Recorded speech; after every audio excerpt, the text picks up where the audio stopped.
Hi, Lewis Cahill here from Gink and Gasoline. I'm at IFTD 2017, and I'm at the G. Loomis booth with the one and only Steve Rajeff. Steve, how are you? Hi, Lewis. Good to see you. Good to see you, buddy. You've got some cool new rods out this year, but before we dive into that, I have to tell you something. First day of the show, I got to go out fishing at Mosquito Lagoon, and I took the 8-weight Asquith with me. Oh, man. And I got a 35-pound redfish on that 8-weight. It was dynamite, and I put the screws to that fish, and that rod just held up amazingly.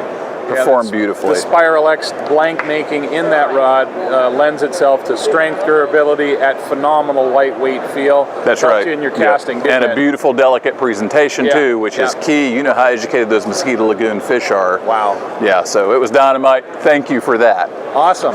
So tell us about the new rods you've got this year. Right. Whereas we had the Asquith in 16, here we are at 17 ICAST and IFTD show. The new series is called IMX Pro. IMX was the legendary rods of the 80s that started G. Loomis on a high-performance rod trend, and this year we've addressed a version of it towards the professional fly fishermen, the guides in the industry, people who are real serious, and designing some more or less technique-specific rod models for the modern era of fly fishing, some of the techniques guides use today. Indicators, double flies, streamers, sink tips, things where we want to be a little more positive in the rod so that the actions are tuned towards those types of casting, as are the hardware. We went to a very slender diameter full Wells grip all the way down to the 4-weight. So that'll give you a little more positive punch on pushing out like foam flies and things with a hopper and a dropper type thing. So these rods are also remarkable in that they're quite lightweight and high performance. We've got a new method of strengthening areas of the rod by using something we're calling conduit core. It's an improvement on scrim structure to beef up the wall thickness only in the area needed to strengthen that large diameter thin wall area right in front of ferrules on that large side of the blind. Right in here we've been able to strengthen it and at the same time take away some material in the other areas that lightened up the whole shaft.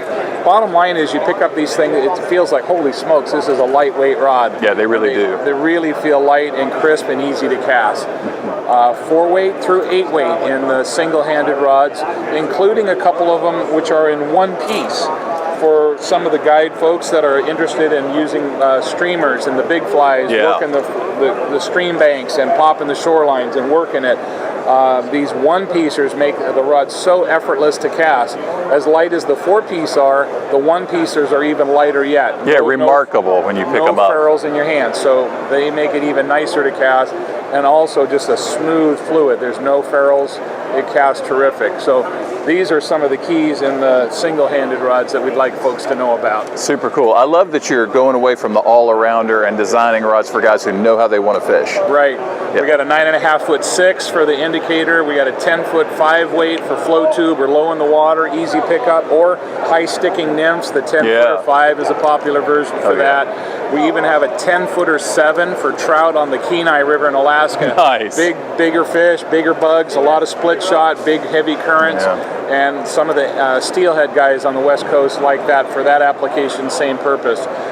There is a 9-footer 8-weight, kind of a general purpose, if you will, but by and large, all these rods have a tuned action for the professional type guide rod that they want to have anglers to use, and I think the anglers will find it useful themselves. And these rods, this is not just a revamping of the old IMX, if I understand correctly. This is a ground-up redesign on these rods. Absolutely, New rods, new actions, fresh for this coming season. And a pretty attractive price point.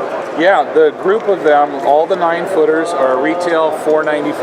That's awesome. That's a lot of rod for $500. In addition to the single-handers, we also have in this IMX Pro family a series of trout spay, what we're also calling them as short spays, 11-foot 11, all the way down to a 3-weight that balances with like 250, 280 grain range.